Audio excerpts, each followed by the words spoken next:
ಸಂತೋಷ್ ನಾಯ್ಕ್ ಅವರ ಹೊಸ ವಿಳಾಸದ ಹೆಜ್ಜೆಗಳು ಕವನ ಸಂಕಲನದಿಂದ ಹಕ್ಕಿ ಮತ್ತು ಹುಡುಗಿ ಕವಿತೆಯನ್ನು ಕನ್ನಡದ ಹಿರಿಯ ಕವಿತ್ರಿಯಾದ ಎಂ.ಆರ್. ಕಮಲಾ ಮೇಡಮ್ ಅವರು ವಾಚನ ಮಾಡಿದ್ದಾರೆ. ಸಂತೋಷ್ ನಾಯ್ಕ ಅವರ ಹೊಸ ವಿಳಾಸದ ಹೆಜ್ಜೆಗಳು ಕವನ ಸಂಕಲನದಿಂದ ಒಂದು ಪುಟ್ಟ ಕವಿತೆಯನ್ನು ಓದ್ತಾ ಇದ್ದೀನಿ. ಹಕ್ಕಿ ಮತ್ತು ಹುಡುಗಿ.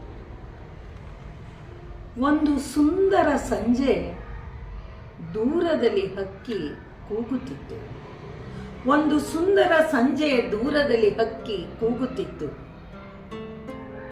ಆಗ ನನಗೆ ಹಕ್ಕಿ ಸಾಕುವ ಮನಸ್ಸಾಯಿತು. ನೀರು ಕಾಳು ಕಡಿ ತೋರಿಸಿ ಹಕ್ಕಿ ಹಿಡಿದು ಪಂಜರದಲ್ಲಿಟ್ಟು ಪ್ರೀತಿಸಿ ಮುದ್ದಿಸಿದೆ. ಹಕ್ಕಿ ಮತ್ತೆ ಕೂಗಬಹುದೆಂದು ಕಾದೆ. ಹಕ್ಕಿ ಕೂಗಲೇ ಇಲ್ಲ. ಎದುರು ಮನೆ ಕಿಟಕಿಯೊಳಗಿನ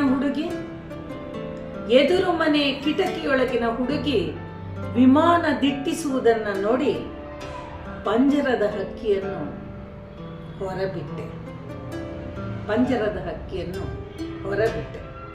ನಮಸ್ಕಾರ.